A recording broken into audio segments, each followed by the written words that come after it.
The toddler and the husky had been face-to-face every morning for 3 weeks. The sleep specialist saw the video and said, "I want to know exactly what time this happens. It always happened at the same time.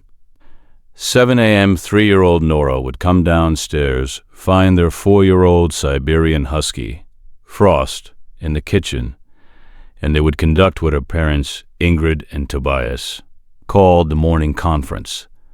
Nora would crouch to Frost's level. They would be face-to-face approximately 20 centimeters apart for 2 to 4 minutes. Frost would occasionally make his low, husky vocalization, the conversational one, not a bark. Nora would respond in kind. It was, by any normal assessment, a toddler and a dog doing their morning greeting. Tobias filmed it on day 11 because it had become a household ritual and the footage was charming. He posted it. Friends commented warmly. The family moved on. At Nora's 3-year well-child visit, her pediatrician mentioned that Nora's sleep log showed she was waking at 6:45 a.m., consistently, earlier than the recommended sleep total for her age.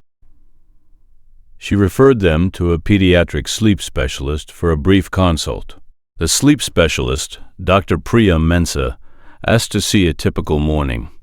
Ingrid showed her the Frost video, the morning conference, 7 a.m. Dr. Mensah watched it.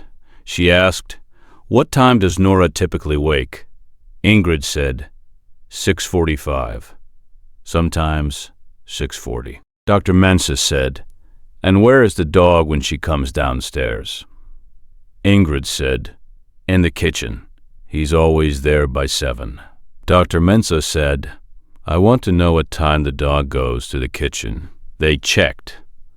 Tobias had a home camera system. He pulled the footage. Frost moved from the bedroom to the kitchen every morning at 6:22 a.m. Nora woke at 6:42, on average.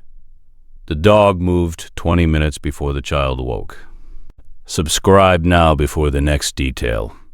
Because what Dr. Mensah said about cortisol rise, circadian rhythm, and what a husky moving to the kitchen 20 minutes before a toddler wakes reveals about sleep architecture, and what she said about the morning conference, specifically, is what Tobias sent to the sleep specialist who had asked to see it.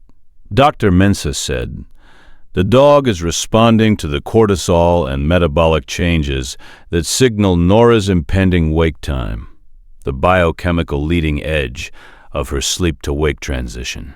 He moves to the kitchen 20 minutes before she surfaces because that is when her chemistry tells him she is coming," she said. "The morning conference is an entrainment ritual. Nora and Frost are conducting a social synchronization at the transition point between sleep and full waking. The face-to-face proximity, the vocalizations, the duration. This is a regulated transition.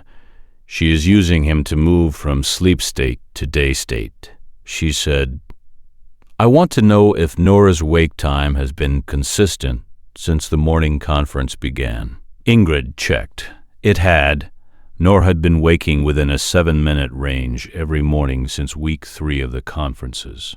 Dr. Mensah said, "He is the anchor. She wakes to the conference. The conference is what makes 6:42 consistent," she said. "That dog is maintaining her sleep architecture." Has your pet developed a morning ritual with your child that turned out to have a sleep science explanation? Tell us in the comments. These stories deserve to be heard. Every guardian deserves to be recognized, even the ones who never ask for anything in return.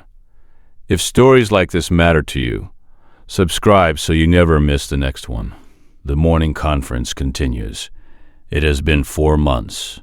Nora's wake time, consistent within a 6-minute range. Frost moves to the kitchen at 6:22 every morning. He has never varied it by more than 3 minutes.